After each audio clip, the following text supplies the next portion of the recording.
اسلام سے رشتہ توڑ رہے ہو، بڑی تیزی کے ساتھ اسلام سے پیچھے ہٹنے کی کوشش کر رہے ہو، یاد رکھنا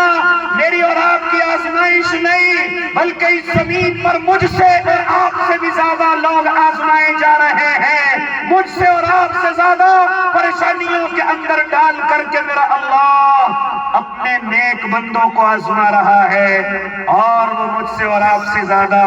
اس ایگزام میں نمبرات حاصل کر رہے ہیں۔ فلسطین کی زمین یاد نہیں، میری اور آپ کی تو کوئی بھی پریشانی نہیں، میری اور آپ کی تو کوئی بھی مشکلیں نہیں، لیکن رب کعبہ کی قسم اسی زمین پر مجھ سے اور آپ سے زیادہ بھی لوگ پریشان ہیں، گھر ان کے پاس نہیں ہیں، کھانے کی چیزیں نہیں ہیں، ان کے سروں پر چھتیں نہیں ہیں، اللہ کی قسم باپ کی شفقتیں نہیں ہیں، ماں کی محبتیں نہیں ہیں، ہاں پڑوس نظر نہیں آ رہا ہے، اجڑ چکے ہیں، برباد ہو چکے ہیں، لیکن وہ ایک وقت میں بھی اپنے امتحان میں اللہ کے سامنے فیل ہونے کا نام نہیں لے رہے ہیں، ایک وقت کے لیے بھی باطل کے سامنے اپنی گردنوں کو جھکانے کے لیے تیار نہیں ہیں۔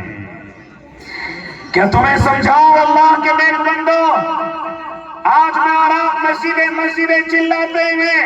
لیکن کتنی نمازوں کے پابند ہیں، کتنی نمازوں سے سبوں کو بھرے ہوئے ہیں، کتنی ہماری مسجدیں ہماری تعداد سے بھر جاتی ہیں، خالی جمعے کے علاوہ نمازی نہیں، فجر میں نمازی نہیں، ظہر اور عصر مغرب عشاء میں نمازی نہیں، صرف جمعے کا دن دیکھا دیکھی میں اور آپ مسجدوں کے اندر روانہ ہوتے ہیں، ایسی مسجدوں کی میرے اور آپ کے اللہ کو ضرورت نہیں ہے، وہ فوراً ان مسجدوں کو میرے اور ہاتھ سے آپ کے ہاتھوں سے لے گا۔ اے اللہ کے نیک بندے، مسجدیں آباد کرنے کی تو فکر نہیں ہے، نمازوں کی فکر نہیں ہے، پھر چلاتا ہے مسجدیں کہاں جا رہی ہیں، کہاں جائیں گی، جب ناقدری میں اور آپ کریں گے، جب ان کو آباد نہیں کریں گے، جب ان سے محبت نہیں کریں گے، جب ان کی ضرورتیں پوری نہیں کریں گے، تو کیا یہ چیزیں چھینے گی نہیں اللہ کے نیک بندے؟ کیا ان پر تسلط طاقتوروں کا نہیں ہوگا؟ آپ مجھے لے کر کے چلو، آپ مجھے لے کر کے چلو کہ زیادہ پریشانی میں، امتحان میں کیسے کامیاب ہوتا ہے،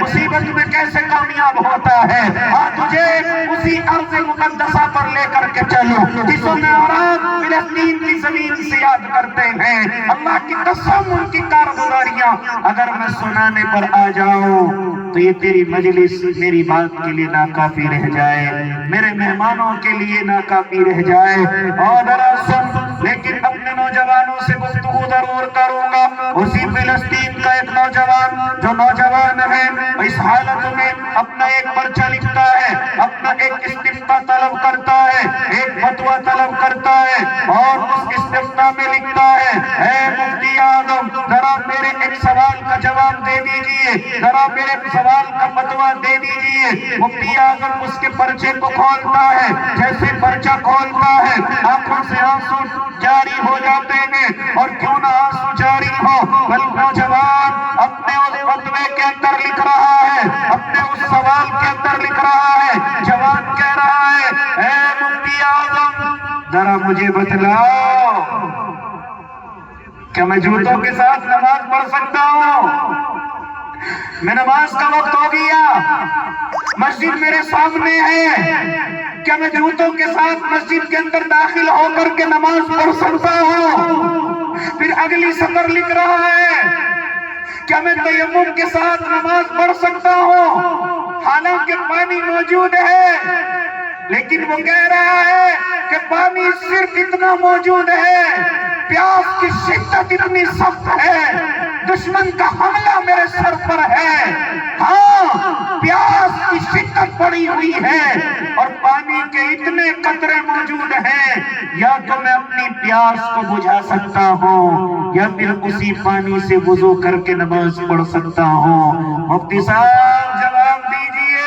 کیا میں جوتوں کے ساتھ نماز پڑھ سکتا ہوں؟ پانی موجود ہے، تیمم کر سکتا ہوں؟ مفتی صاحب ذرا بتلائیے۔ ہاں، کیونکہ میں چاہے کتنی پریشانی میں آ جاؤں، چاہے باطل میرے سر پر کھڑا ہو جائے، چاہے بمباریوں سے میرے ٹکڑے ٹکڑے ہو جائیں، لیکن رب کعبہ کی قسم میری تمنا یہ ہے کہ میں ایک وقت کی بھی نماز نہ چھوڑوں، اور نماز چھوڑنا تو دور کی بات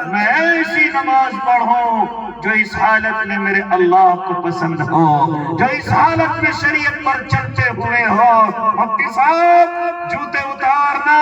اتارنا فیشن کی وجہ سے نہیں ہے، بلکہ اس لیے نہیں اتار رہا ہوں، زخمی اتنے پیر ہو چکے ہیں کہ تلوے میرے جوتوں کے